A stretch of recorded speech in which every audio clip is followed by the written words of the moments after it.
Ecmaîn.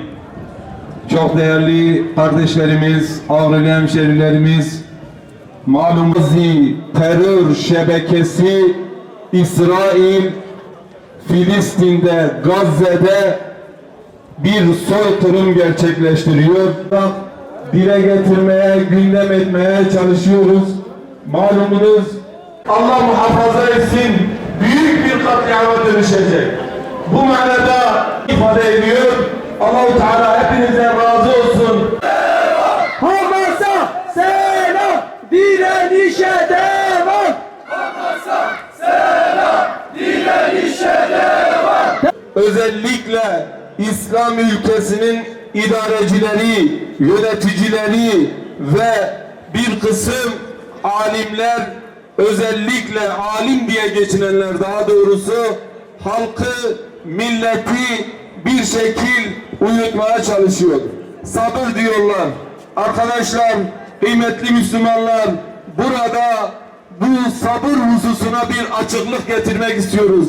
Sabır tembellik değildir. Sabır miskinlik değildir. Sabır acizlik değildir. Sabır korkaklık değildir. Sabır ihmal ve kusurların üstünü örten bir örtü değildir. Sabır zulme rıza göstermek hiç değildir. Eğer birileri sabrın ne olduğunu öğrenmek istiyorlarsa sabır dilenmektir. Sabır dayanmaktır. Sabır cesarettir. Sabır meydanlara inmektir. Sabır bu zulme rıza göstermemektir. Gazze soykırımının başlamasından bu yana 8 ay geçti. Bu süre zarfında terör şebekesi Siyonist işgal rejimi Gazze'de yürüttüğü soykırıma bir an dahi ara vermedi. Her gün Filistin'de benzeri görülmemiş şekilde katliama tanık oluyoruz.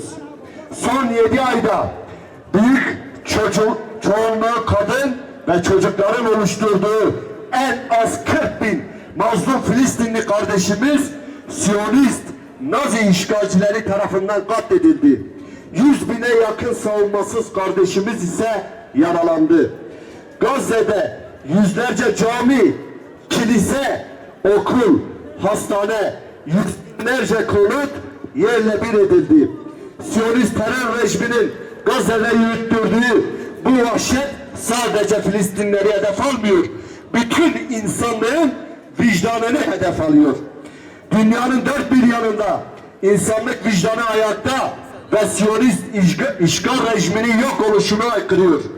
Bugün dini, dili, ırkı ne olursa olsun ehli vicdan olan herkes Filistin'in yanında, Siyonistlerin karşısında duruyor. Bugün insanlığın ortak talebi sistematik, kuşatıcı ve yok etmeyi amaçlayan, hiçbir ölçü, kaideyi tanımayan, savaş suçu işlemeye devam eden Siyonist işgale gerek kamuoyu vicdanına gerek uluslararası ceza mahkemelerinde mahkum edilmesini de bilmiştir.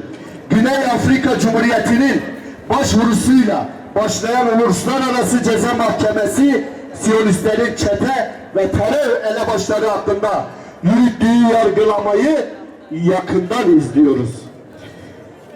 Benzer bir sürecin Türkiye mahkemelerinde de başlaması için gerekli koşullar oluşturulmalı. Türkiye yetkili makamları işledikleri soykırım ve insanlığa karşı suçlar nedeniyle Siyonist çete elebaşlarıyla tetikçileri hakkında Türkiye mahkemelerinde soruşturma başlatması için sayısız başvuru almıştır.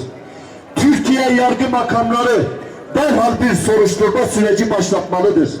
Ve toplanan deliller doğrultusunda başta terörist Netanyahu olmak üzere Siyonist hakkında soykırım ve insanlığa karşı suçlar nedeniyle bağımsız, tarafsız ceza mahkemelerinde dava açılmalıdır.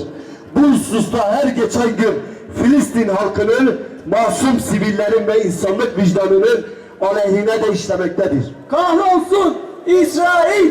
Kahrolsun İsrail! Kahrolsun İsrail!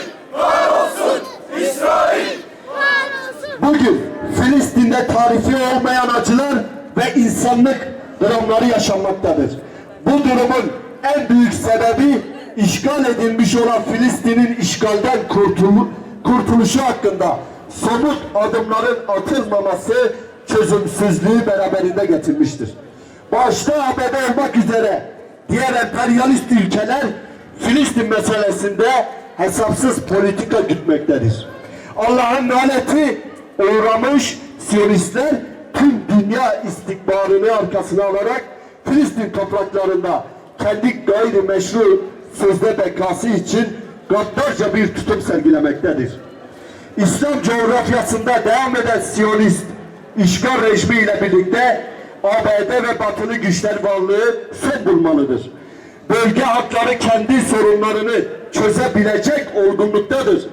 Kendi sorunlarını kendi içinde çözen bir İslam alemi, Türk, Kürt, Fars ve Arap halkları en öncelikli hedefi de bu olmalıdır.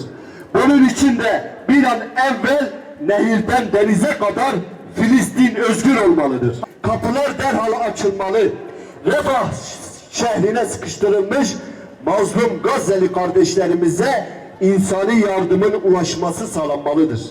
Bunun için başta Türkiye olmak üzere tüm vicdan sahibi devletler sorumluluk almaya da davet ediyoruz.